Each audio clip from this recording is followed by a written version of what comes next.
There it is, the majestic Timp. We decided to take a drive up, what's it called?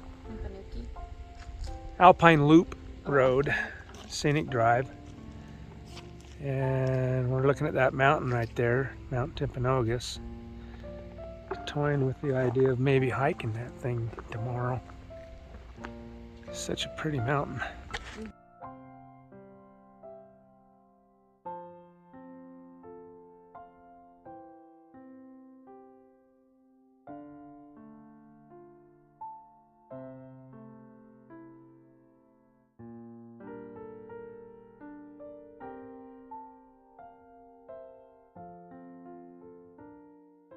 So we just took a drive up the canyon to kind of check out this Mount Timpanogos possibility, parking areas for the trailhead, because it's a pretty popular trail.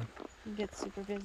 Gets super busy even at 3 a.m. You're fighting for a spot to park because it's a super popular trail. People like to hike up there for the sunrise and other things. But so if you decide to come hike Timp, you got to know that they don't allow street side parking unless you're at a designated numbered turnoff.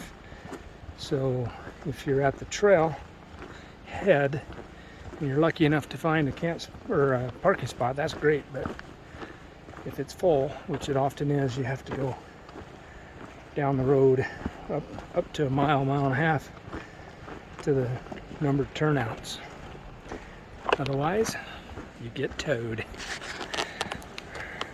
One of the main reasons for that is because this is a one-lane road on this Alpine Loop Drive for much of it, on this higher altitude area of the road.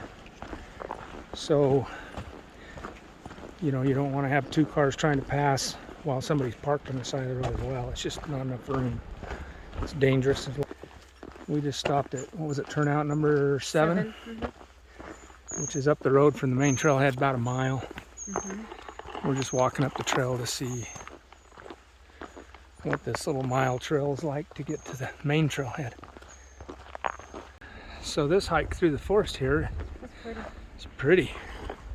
Through the pines and the aspens and the oak brush and the rose bushes, and this little bypass trail here to get to the main trail is quite a pleasant little hike.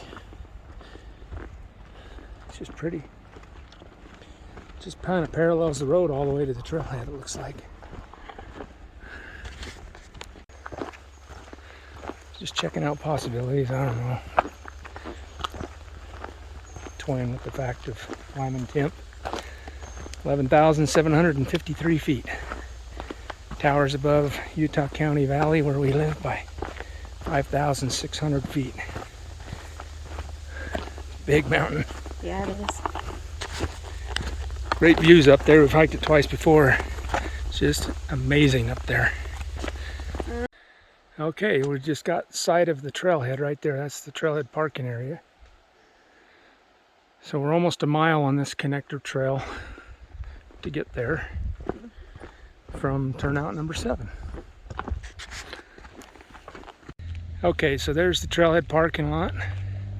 Still pretty full for being middle of the day on a Friday. Yeah. And then we have the Timpanogos Chris Flat Trail, which goes around the mountain. And then we have the Timpanogos Trail to Mount Timpanogos, which is 7 miles one way. You know. And an information booth, and then the trail heads up that way.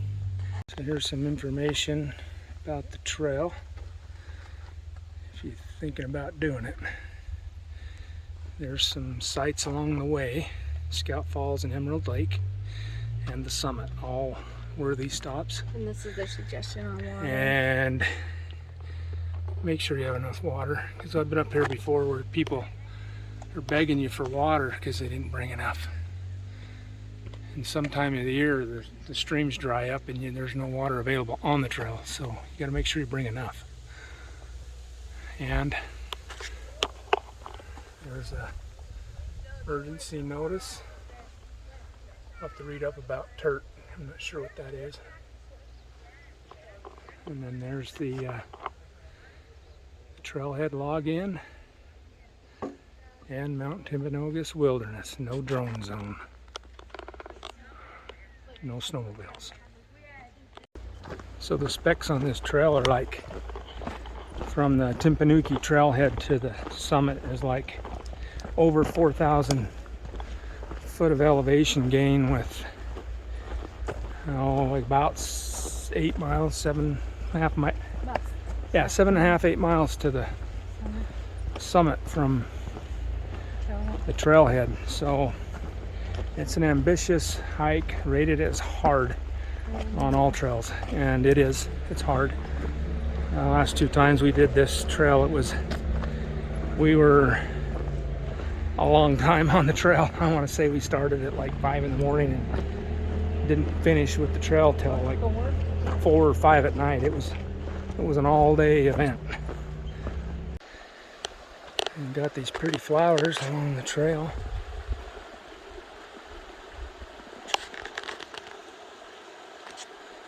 Looks like there's some berries starting to be in season. Some rice. Got the nice little river down there. Some more pretty flowers.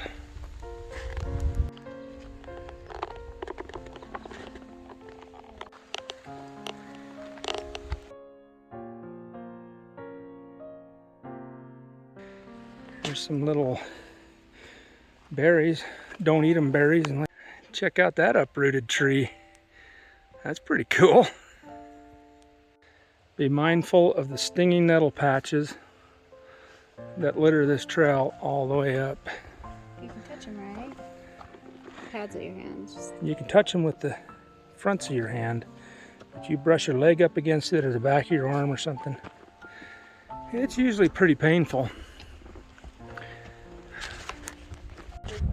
Oh, look at that view on this trail too. That's looking towards Lone Peak Wilderness up there. Silver Lake, Tibble Fork up in that area. It's so pretty. That's a wrap for being 1.68 miles round trip from turnout number 7 to the Timpanogos trailhead. 78 degrees. It's muggy. Very humid. Super humid. Hot. Anyway, it's a nice little connector trail, but if you can get a closer parking spot to the trailhead or at the trailhead, that's probably going to be preferred. But adding 0.8 or 0.9 miles to your hike isn't that big a deal either. But Miles a mile. Miles a mile. Or 2 miles. Yeah. 2 miles to 14 miles is a lot. Yeah, if you're already doing 14, 2 more miles is not preferred.